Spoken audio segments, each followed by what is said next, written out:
ಮಾತಾಡ್ತೀನಿ ಸರ್. ಆಯ್ತು. ಈ ಮ್ಯೂಚುವಲ್ ಫಂಡ್ ಅಲ್ಲಿ ಇನ್ವೆಸ್ಟ್ ಮಾಡೋದ್ರಿಂದ ಸಾಮಾನ್ಯ ಹೂಡಿಕೆದಾರರಿಗೆ ಆಗುವಂತ ಬೆನಿಫಿಟ್ಸ್ ಏನು? ಫಸ್ಟ್ ಆ್ಯಂಡ್ ಫಾರ್ಮೋಸ್ಟ್ ಬೆನಿಫಿಟ್ ಏನು ಅಂತ ಹೇಳಿದ್ರೆ obviously returns.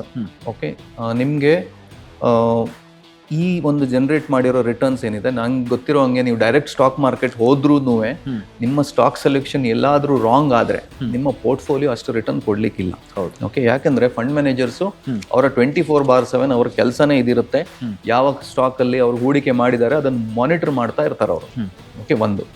So second important ಇದೇನು ಅಂತ ಹೇಳಿದ್ರೆ, ನನ್ನ ಹತ್ರ ಸಪೋಸೇ ನಾನು ಸಣ್ಣ ಹೂಡಿಕೆದಾರ, ನಾನು ಒಂದು 5,000 rupees or 10,000 rupees ಇನ್ವೆಸ್ಟ್ ಮಾಡ್ತಾ ಇದ್ದೀನಿ. ನನಗೆ ಒಂದು ಫಂಡ್ ಮ್ಯಾನೇಜರ್ ಅಪಾಯಿಂಟ್ ಮಾಡಿ ಅವರಿಗೆ ಫೀಸ್ ಕೊಡುವಷ್ಟು ತಾಕತ್ತಿಲ್ಲ ನನ್ನ 10,000 ರೂಪಾಯಿಗೆ. ಸೊ ಇದೊಂದು ಸಮೂಹ ಧನ ಆಗಿರೋದ್ರಿಂದ, ಇದು ಕಲೆಕ್ಟಿವ್ ಇನ್ವೆಸ್ಟ್ಮೆಂಟ್ ಆಗಿರೋದ್ರಿಂದ ಆ ಫೀಸ್ ಏನಿದೆ ಡಿವೈಡ್ ಆಗಿ ಹೋಗುತ್ತೆ. ಓಕೆ, ನಾನು ನನ್ನ 5,000 ರೂಪಾಯಿ ಅಥವಾ 10,000 ರೂಪಾಯಿ ಅಲ್ಲೂ 30 ವರ್ಷ ಎಕ್ಸ್ಪೀರಿಯನ್ಸ್ ಇರೋ ಒಂದು ಫಂಡ್ ಮ್ಯಾನೇಜರ್ಸ್ ಅನ್ನು ಅಪಾಯಿಂಟ್ ಮಾಡುವಂಗೆ ಆಗುತ್ತೆ. ಕರೆಕ್ಟ್. Okay, correct. ಇದು ಇಂಪಾರ್ಟೆಂಟ್. ಅದಲ್ಲದೆ ನನ್ನ ಸಣ್ಣ ಹೂಡಿಕೆಯನ್ನು ನಾನು ಡೈವರ್ಸಿಫೈ ಮಾಡಲಿಕ್ಕೆ ನಾನೇ ಇನ್ವೆಸ್ಟ್ಮೆಂಟ್ ಮಾಡ್ಲಿಕ್ಕೆ ಹೋದ್ರೆ ಆಗೋದಿಲ್ಲ. ಹಾಗಂದ್ರೆ ಏನು, ನಾನು ಹೆಚ್ಚಂತ ಹೇಳಿದ್ರೆ 1, 2, 3, 4 ಕಂಪನಿಗಳು ಬೈ ಮಾಡ್ಬೋದು. ಹೌದು.